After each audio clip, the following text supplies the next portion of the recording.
Hey, what's up everyone, Morey Croson here, and today we're going to go over a few exercises to help improve your start. So as always, if you like the information, go ahead and click that thumbs up down below. Subscribe to the channel if you haven't already. If you have any questions, comments, recommendations, or anything like that, you can go ahead and leave those in the comment section down below. We're going to hop in the video right now.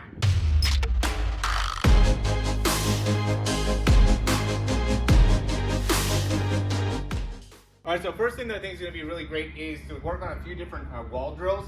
And so, the big thing with the wall drills is just adjusting, where it is that you're actually pushing off. And because when it comes to the start, what's most important is how you're pushing off the ground. And so we're just going to go here, and I'm going to have if we look at the back foot, I'm just going to work on being able to really drive that weight forward. And then what I'm going to do is I'm going to kind of adjust my hand position. So, we're not going to necessarily be very upright.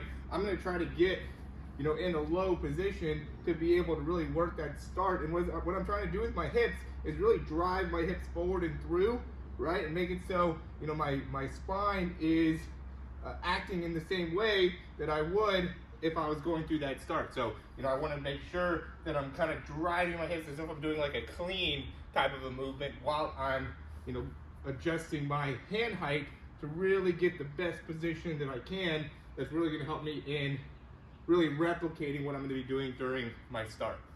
Another big thing with the start is just working on your foot range of motion, right? So I'm just going to go here, and I'm going to first just get my feet and toes to be in a position where, they're really pushing straight down, and then I'm going to just hang out in that spot to make it so I can get plenty of range of motion through my feet. You can also do this with no shoes on. I just went and I got all my cleats and everything set up, so I don't want to take my shoes back off. But just working on the general foot range of motion is really critical to make sure that you're able to really effectively go through the start. Because when you're landing, you want to be able to land with your foot as vertical as you possibly can. So it wants to be as close to this position as you can. You don't want to end up being, too flat, because that's just going to make it so you spend too much time on the ground.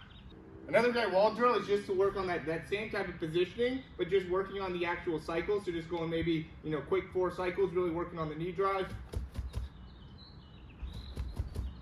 And really just trying to be very, very quick with those movement patterns. The next really big thing is just being able to keep your feet and toes as high up as you can, and then being able to squat down, maintain that upright position, and just be able to balance through there.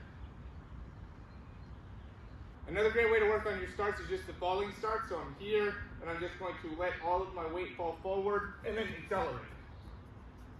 Another great exercise is just to actually work on that first step, first 3 steps of the start. So, I'm just going to get set up. I'm going to get set up in like a 40 stance, but, you can obviously do a 40 stance or block start here.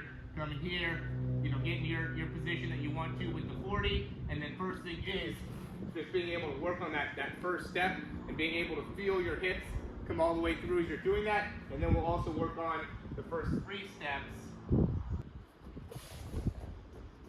Another great thing to do when it comes to the start is going to be any type of kind of horizontal jumping pattern. So, either a broad jump, single leg broad jump, anything like that. I'll do a couple broad jumps here. We're also going to do single leg broad jump. The big thing is this is going to be when you're landing, trying to keep that heel up, and then also before landing, really trying to maintain a really strong dorsiflexion. Another great exercise is going to be doing a broad jump, landing with both feet, but trying to keep those heels up as you're landing, kind of letting your knees fall forward as you're doing it. In terms of a weight room exercise, the best thing to me would be just doing like hang cleans, power cleans, anything like that. I'm going to go through a couple hang cleans here, really trying to work on hip explosion as we're going through.